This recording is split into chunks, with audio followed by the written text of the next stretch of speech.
Bueno, vamos a terminar de hacer ejercicio para el día de hoy. Estamos trabajando con la ley de Faraday, ¿verdad? Este es un problema de la guía en donde se nos pide calcular la corriente que pasa por la resistencia y en qué sentido fluye. Bien, aquí tenemos el circuito, ¿verdad? Que es un circuito de forma rectangular y el campo magnético es constante y está entrando a la pantalla, está atravesando el área definida por ese circuito, la barra se mueve con velocidad v a la derecha, entonces nosotros definimos un sistema de coordenadas en el cual este circuito está en el plano ZY, de manera que el campo magnético va en la dirección de menos X y la velocidad va en la dirección de Y unitario, de Y positivo. Bueno, entonces ya con el vector, con esos dos vectores definidos, la velocidad y el campo magnético, calculamos el campo de movimiento, el campo eléctrico de movimiento, el cual apunta en la dirección de Z.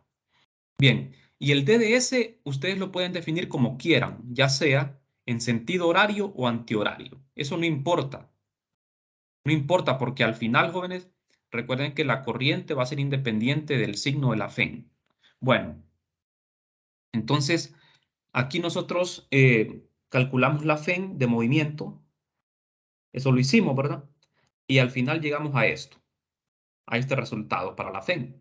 Aquí la rapidez ya se conoce, el campo se conoce y la longitud L de la varilla se conoce. O sea que la FEN ya es conocida. Entonces vamos a ver. Eh, este es el DDS, ¿verdad? El DDZ que apunta hacia abajo, pero yo lo definí de esta forma, ¿verdad?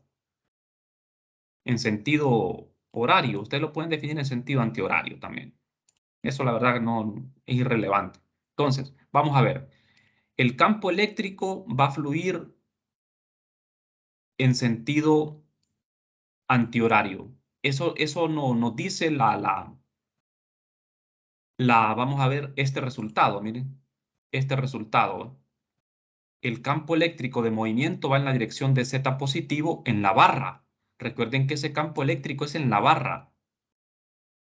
Pero, claro, el campo eléctrico se extiende a lo largo de todo el circuito cerrado. Y la dirección de la corriente va a ser la misma dirección del campo eléctrico. Eso siempre va a ser así. ¿Estamos? Entonces la dirección de la corriente ya sabemos de qué es en sentido antihorario. Sin necesidad de utilizar la ley de Lenz, nosotros ya sabemos la dirección de la corriente. Esa es la ventaja de los medios en movimiento. Recuerden que solo para medios en movimiento se puede utilizar esta expresión. El campo eléctrico de movimiento. Simplemente con hacer este producto cruz, ustedes ya saben cuál es la dirección de la corriente. No se necesita la ley de Lenz. ¿Estamos? Solo cuando el campo magnético es variable y el medio está en reposo, ahí es cuando sí necesitamos la ley de Lenz. Bueno, entonces, jóvenes, ahora con la ley de Ohm se calcula la corriente, ¿verdad? Se despeja para la corriente y la corriente nos queda de esta manera, donde la resistencia ya se conoce y el problema ya no brinda la resistencia. Bien, entonces, como ustedes pueden observar aquí, el campo eléctrico de movimiento va hacia arriba sobre la barra. En el sentido de la corriente es en el sentido contrario a las manecillas del reloj, como pueden notar aquí en la figura. Bueno, volviendo al problema, el problema es un poco largo, ¿verdad? La pregunta B nos dice lo siguiente. ¿Cuál es la fuerza magnética en la barra?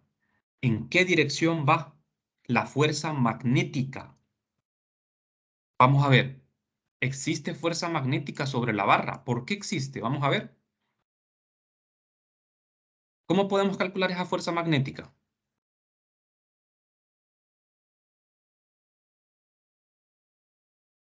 ¿Por qué existe fuerza magnética sobre la barra?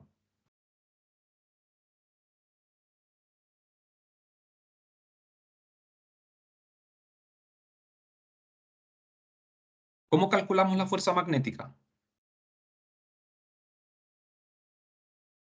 Se calcula con la ley de... Porque existe una velocidad. Porque tiene velocidad, ¿verdad? Hay fuerza magnética en la barra porque tiene velocidad. En el resto del circuito no hay fuerza magnética, solo en la barra, porque la barra se mueve, tiene velocidad. ¿Con qué principio calculamos la fuerza magnética?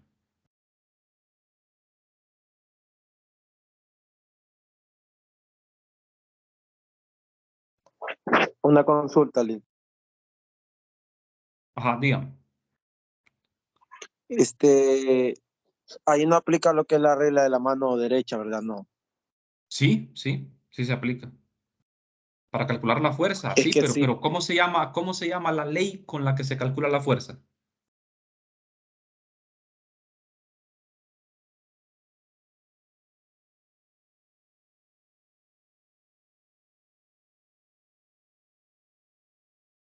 Pues es la ley de Ampère, ¿verdad? Es con la ley de Ampère que se encuentra la fuerza magnética. ¿Sería quién? ¿Se acuerdan cómo calcular fuerza magnética? El elemento de corriente, cruz, en este caso, en la barra, la barra es como un alambre, se puede definir un elemento de corriente. Los elementos de corriente, I de DS, ¿verdad?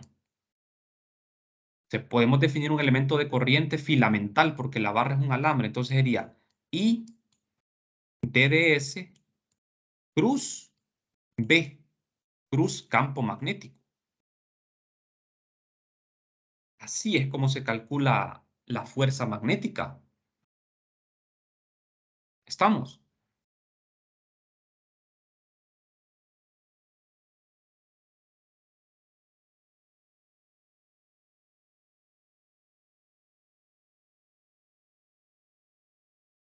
Bien, jóvenes, vamos a ver.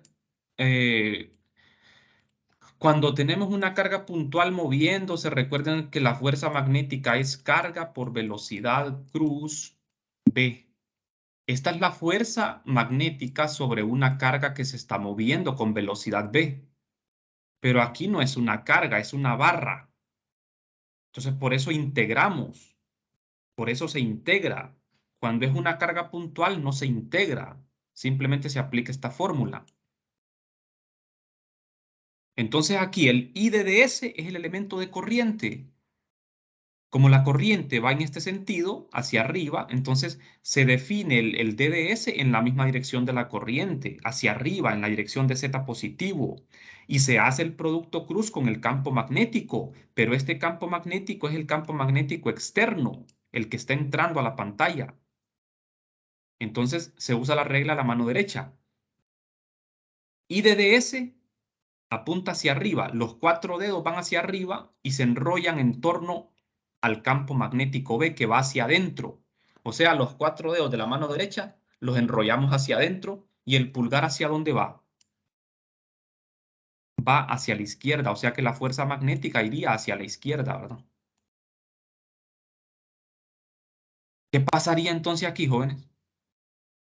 Fíjense bien, la barra se va moviendo a la derecha con una velocidad B. ¿Qué le va pasando a la barra? Entre la barra y los rieles no hay fricción. La barra se desliza en los rieles, pero no tiene fricción. Entonces, ¿qué le va a suceder a la barra?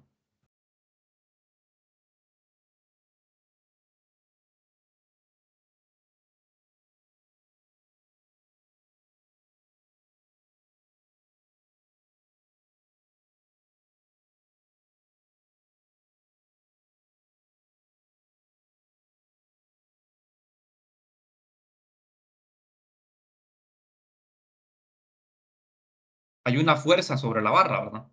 Hay una fuerza neta, que es la fuerza magnética. La barra se mueve a la derecha, pero hay una fuerza a la izquierda. ¿Qué le va a suceder a la barra?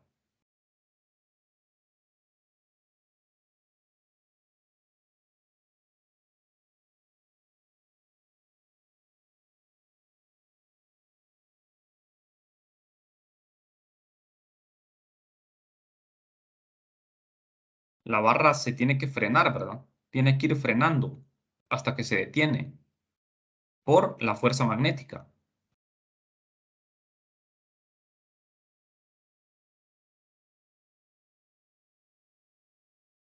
Bien, entonces vamos a ver. Vamos a realizar los cálculos. Aquí, jóvenes, la fuerza magnética en la barra se calcula con la ley de Ampère, que es esta. No confundan esto con la forma integral de la ley de Ampère, ¿verdad? Esta es la ley de Ampère, que es la ley de fuerza entre circuitos. Se integra a lo largo de la barra, de la longitud de la barra, porque solo la barra siente fuerza magnética, porque solo la barra se está moviendo. ¿Estamos?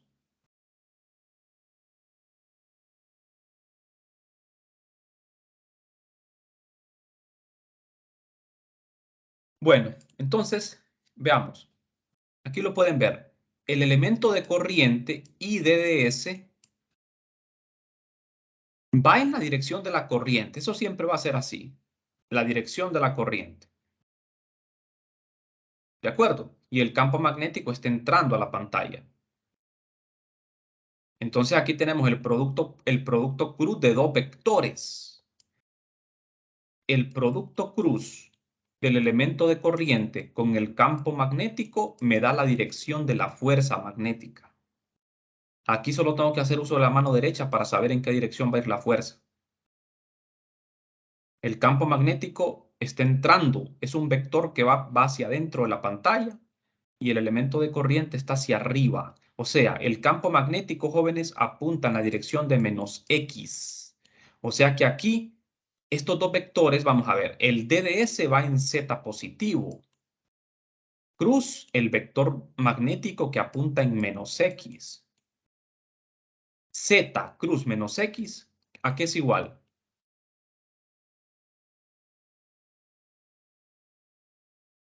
Z cruz menos X es igual a menos Y. O sea que la fuerza va a ir en la dirección de menos Y. Fíjense en el sistema de coordenadas. Y positivo va a la derecha. Y negativo a la izquierda. Entonces la fuerza va en la dirección de Y negativo a la izquierda. ¿Estamos?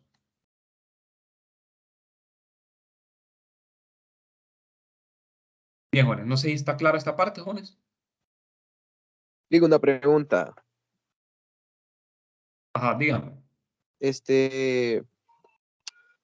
Uno puede suponerte que la fuerza magnética es cero si nos da un campo de inducción variable, o sea, de que no hay un tipo de movimiento.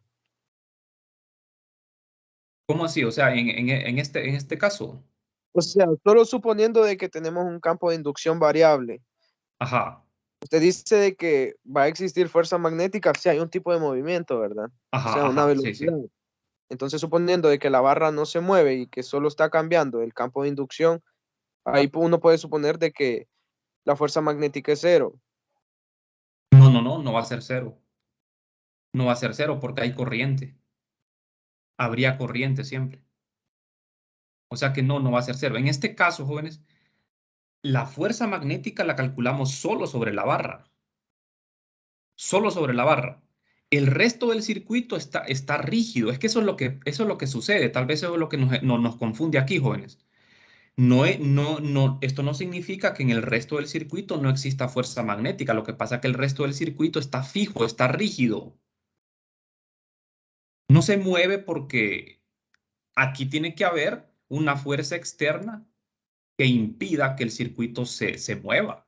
Es como cuando nosotros hablábamos de las cargas, ¿verdad? De las fuerzas entre cargas.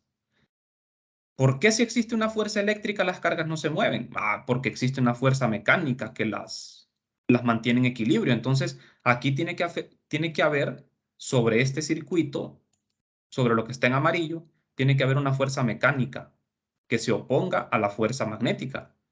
¿Estamos? Pero como la barra que está en verde es libre de moverse, la barra verde se mueve libremente. Entonces sobre la barra, la única fuerza que actúa es la fuerza magnética.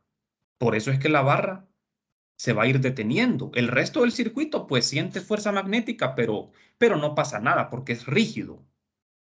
Es rígido, no se va a mover, ¿verdad? No se va a mover por ningún motivo. ¿Estamos?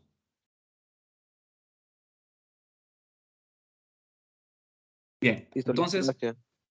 vamos a ver. Al hacer los cálculos, el elemento de línea ya sabemos de que tiene que ir en Z positivo por la dirección de la corriente. El campo magnético en menos X. Entonces, el producto cruz me va a quedar en la dirección de menos Y. Esto ya lo sabíamos. Hicimos el producto cruz con la mano derecha, ¿verdad? Entonces, esto se integra a lo largo de la barra, desde 0 a L.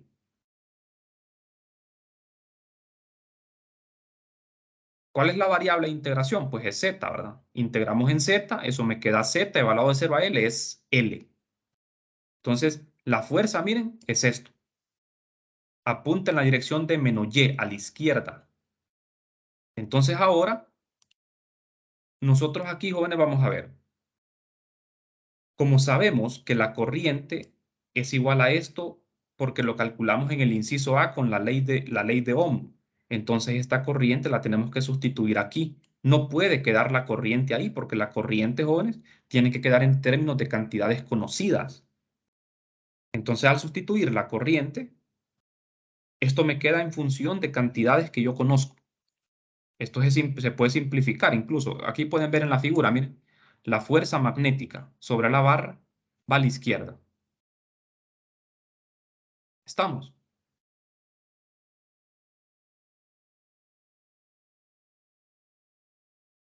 Bien. Entonces, acá vamos a ver, esta fuerza quedaría así, ya la expresión final.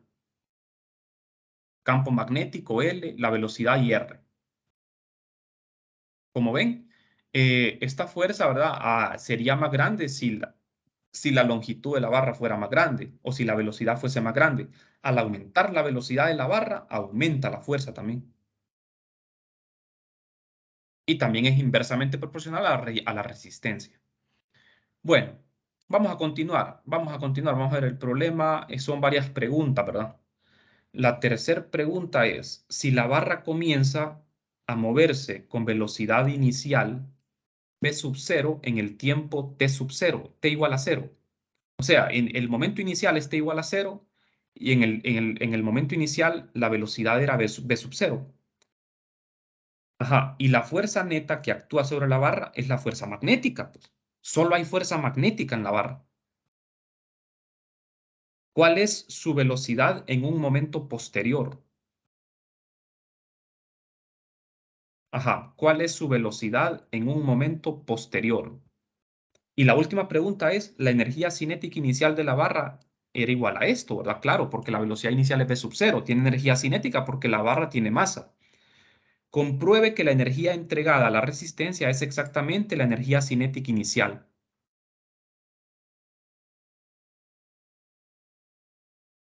¿Estamos? Bien, entonces vamos a ver.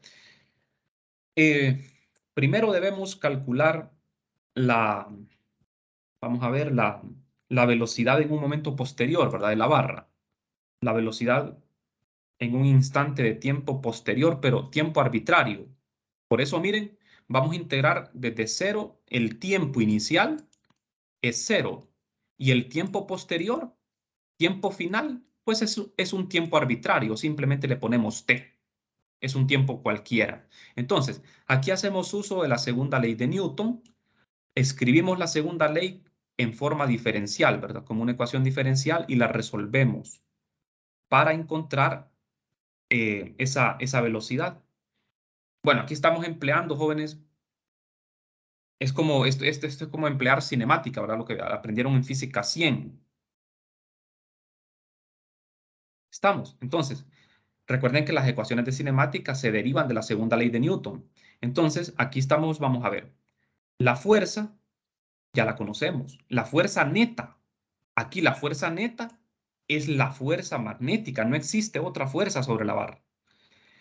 De manera que sustituyo la fuerza neta, que es la fuerza magnética, y resolvemos la ecuación diferencial por separación de variable.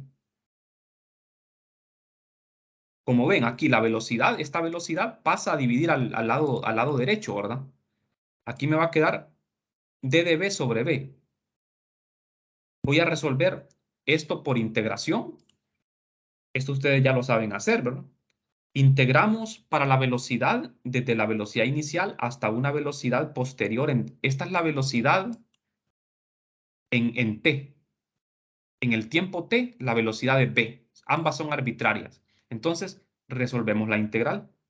En el lado izquierdo tenemos un logaritmo y en el lado derecho, pues me queda esto.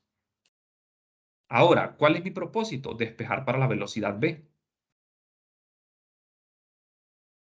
Me va a quedar expresada en función del tiempo t, un tiempo arbitrario.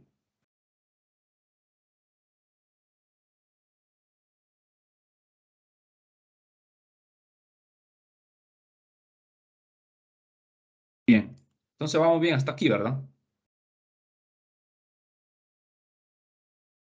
Bueno, entonces, jóvenes, al resolver utilizando las leyes de los logaritmos, resolvemos y despejamos para b.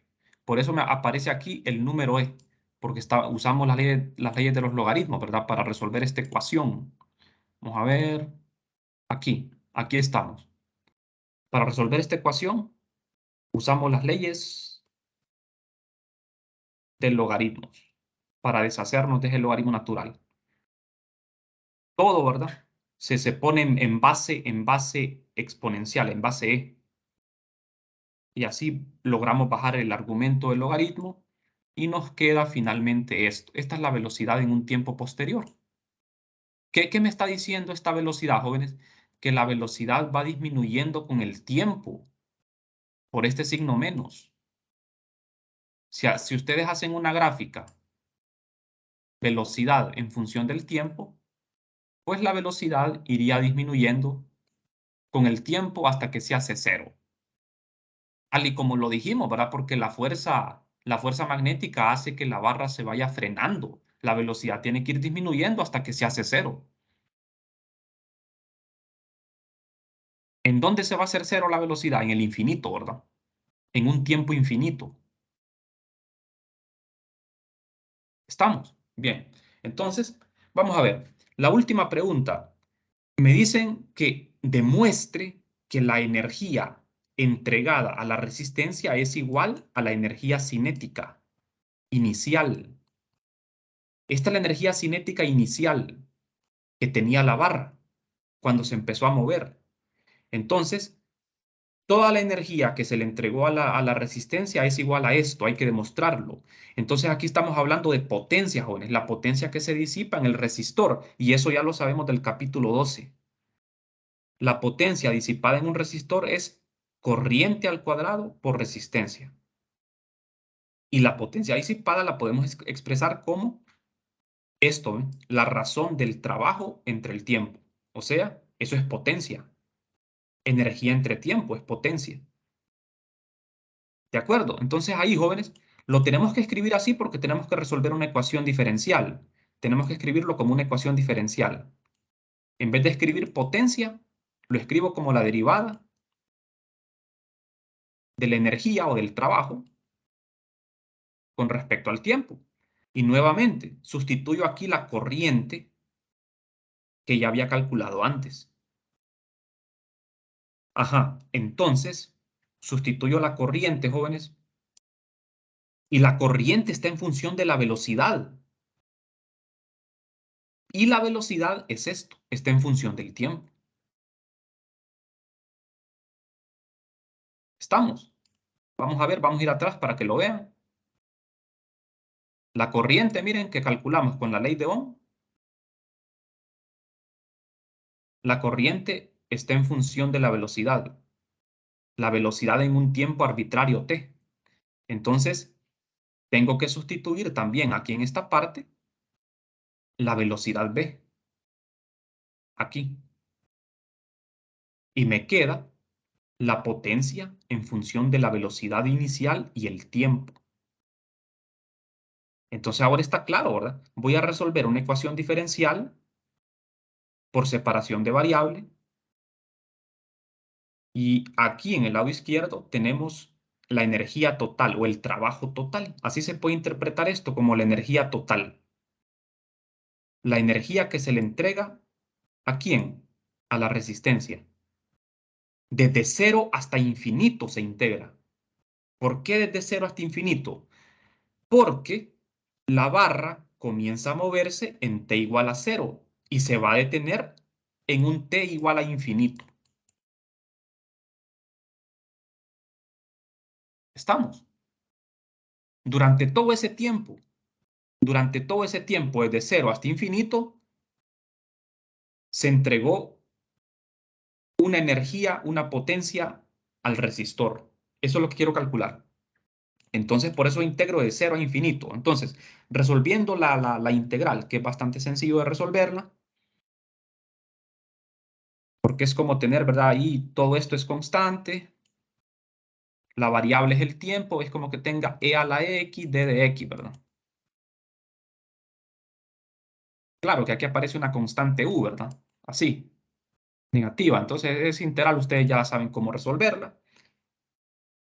Y al final evaluamos de 0 a infinito.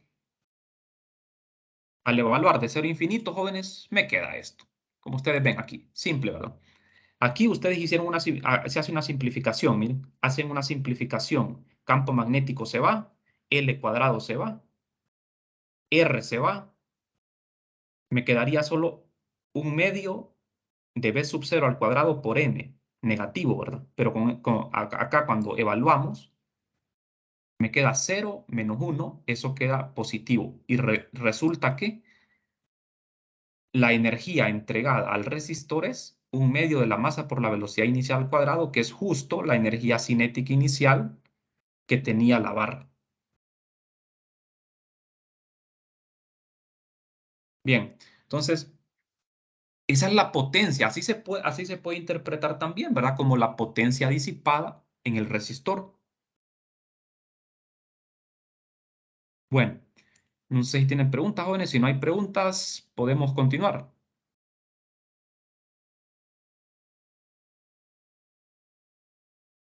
Bien, vamos a seguir. Vamos a aprovechar este tiempo para hacer más problemas. Vamos a aprovechar de tocar el tema de la inductancia también, que este tema es bastante duro también, ¿verdad? Un poquito complicado.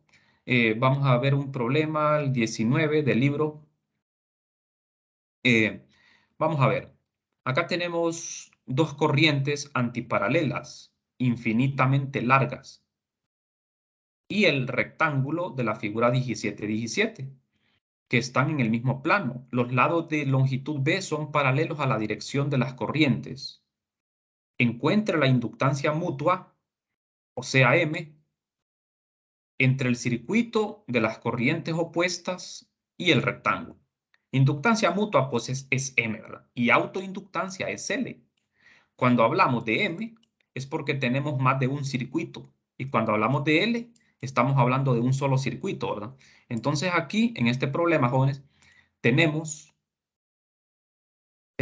bueno, aquí son tres circuitos, ¿verdad? Pero vamos a calcular la inductancia mutua de las dos corrientes antiparalelas con el rectángulo, como si las dos corrientes fuesen un solo circuito, y el rectángulo que ven acá, que tiene altura B y ancho A. En este rectángulo no hay corriente. Lo que va a suceder es que se va a inducir una corriente. Solo hay corriente en las dos varillas. ¿De acuerdo? Hay corriente en las dos varillas, ¿verdad? Bueno, entonces vamos a ver lo siguiente acá.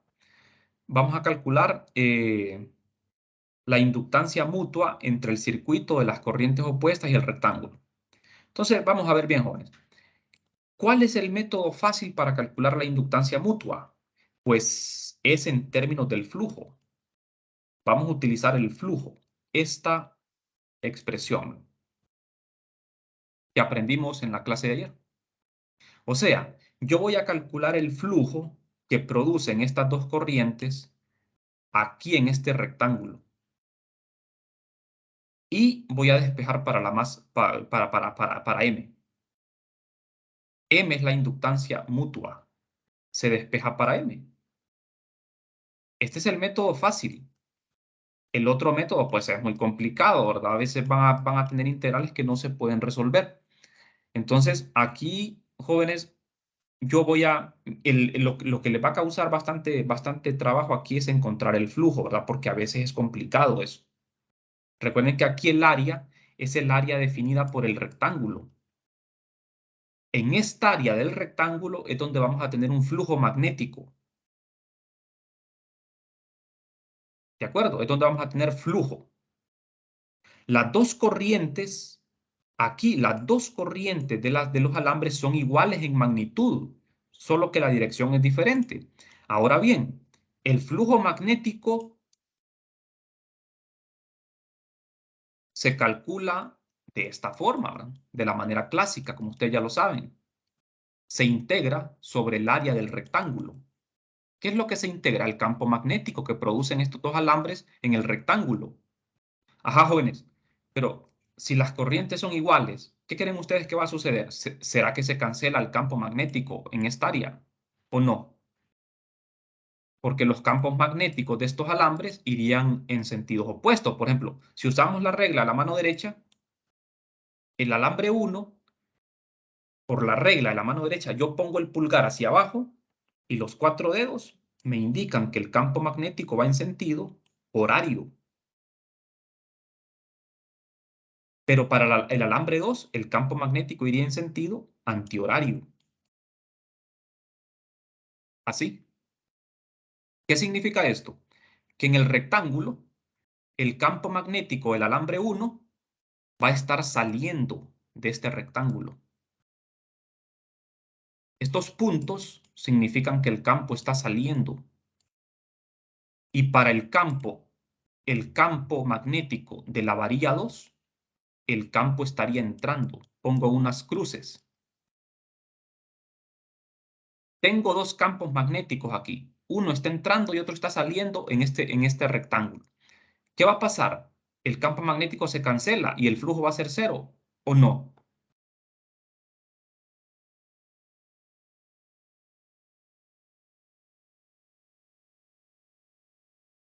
No, Lick. No va a ser cero el flujo.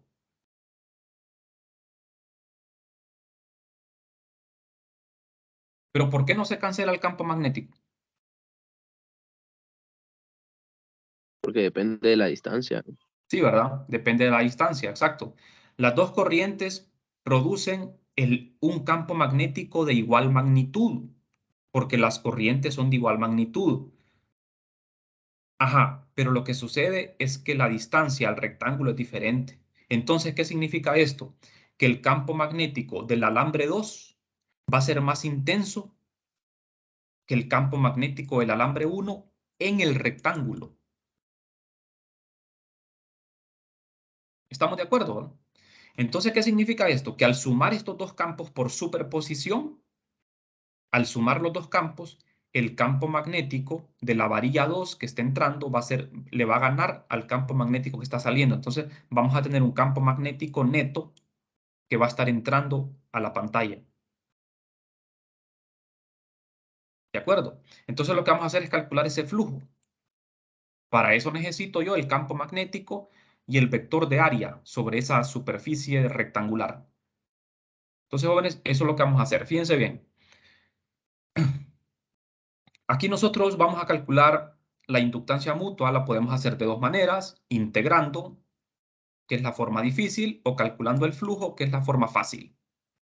Entonces, lo podemos resolver de la manera fácil, que es calculando el flujo usando esta ecuación. Y luego despejamos para la inductancia mutua. M sub JK. ¿Qué significa J y K? Los circuitos. Aquí la notación significa, jóvenes, el flujo sobre el circuito J. J sería el rectángulo. El circuito J es el rectángulo. Y K serían los dos alambres. Las corrientes son de igual magnitud, así que las corrientes aquí se podrían factorizar, ¿verdad? Y despejamos para M. Bueno, entonces, los pasos que se siguen para hacer estos cálculos son, primero, calcular la inducción magnética de los dos alambres, usando la ley de Ampère, ¿verdad? Aunque esto ustedes ya lo han hecho muchas veces. Después, calcular el flujo magnético en el rectángulo. Y por último, sumar los flujos y despejar para M. Así obtendríamos la inductancia. Entonces, vamos a ver. Tenemos que definir aquí el vector de área que vamos a emplear, ¿verdad? Aquí, porque mi área es la del rectángulo. Tenemos que definir un vector de área. Si vamos a definir el vector de área entrando o saliendo de la pantalla, eso va a depender del recorrido que hagamos. O sea, si vamos a recorrer el rectángulo en sentido antihorario, entonces el vector de área apuntaría hacia afuera de la pantalla. Si las flechitas las ponemos al revés, pues el vector de área iría hacia adentro, ¿verdad? Eso lo tenemos que definir nosotros. Bueno, las dos corrientes son iguales. Entonces, vamos a ver. El primer paso es definir los campos magnéticos, ¿verdad? De los dos alambres, pero eso ya lo sabemos por la ley de Ampère. Campo magnético de un alambre infinito es igual a esto que ven aquí. El alambre 1, el alambre 2. La magnitud es la misma, miren. Lo que cambia es el signo por la dirección de las corrientes. Bueno, en el siguiente paso debemos calcular el flujo magnético de cada alambre en el circuito C, que es el rectángulo. Entonces aquí, jóvenes, calculamos el flujo por separado. El flujo del alambre 1 en el rectángulo y después el flujo del alambre 2 en el rectángulo. Entonces, primero, calculemos el flujo del alambre 1. Sustituyo este campo magnético 1 aquí.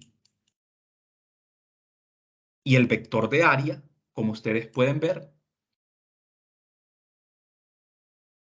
lo definimos en la dirección de phi positivo. Pero esto es arbitrario. Esto la verdad que el problema no nos dice en qué dirección va a estar el vector de área. Eso lo pueden elegir ustedes como quieran. Entonces, ahora bien, el vector de área tiene que ser el mismo en todas las integrales. No pueden estar cambiándolo. Entonces, aquí se eligió que apuntara en la dirección de phi positivo, o sea, entrando a la pantalla. Bien, se integra sobre el área de un rectángulo. Aquí vamos a tener dos integrales. Una integral en ρ y una en z. La altura del rectángulo y el ancho del rectángulo que es en ρ. Fíjense bien, estamos hablando del circuito 1 y aquí tenemos la figura para que se orienten bien. El alambre 1 produce una inducción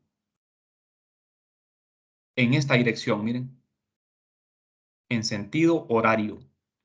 De manera que el campo magnético va a estar saliendo del rectángulo. Y nosotros elegimos el vector de área en el rectángulo entrando a la pantalla. Por eso pongo las flechas color amarillo en sentido horario para que el vector apunte hacia adentro. Pero eso es arbitrario, ¿verdad? Bien, entonces aquí tengo los dos vectores, miren, que necesito. El vector de área y el campo magnético. Esos dos vectores son los que me van a ser útiles para calcular el flujo que se integra en el área del rectángulo. ¿De acuerdo?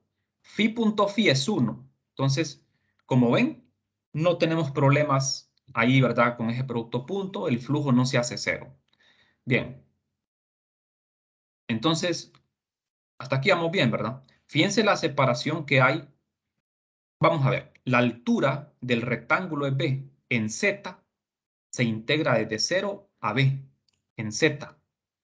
Y en ρ se integra de D más D a D más D más A. Fíjense que el origen, cuando yo voy a calcular flujo magnético, necesito un origen. El origen de coordenadas lo estamos colocando en el alambre 1, miren.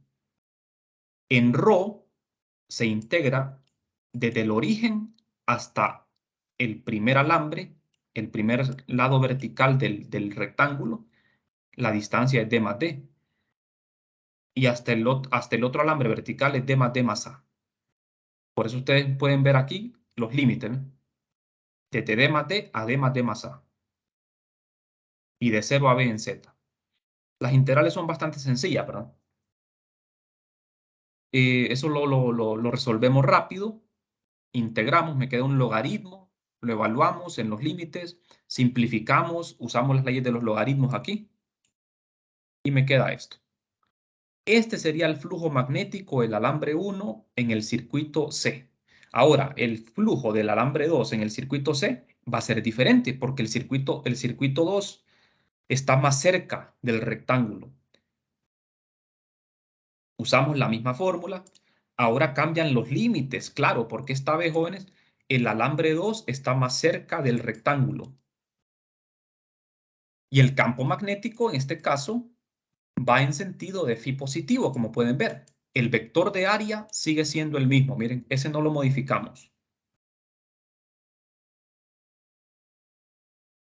¿Se dan cuenta? Ahora la separación es, voy a integrar de D en ρ, voy a integrar de D a D más A.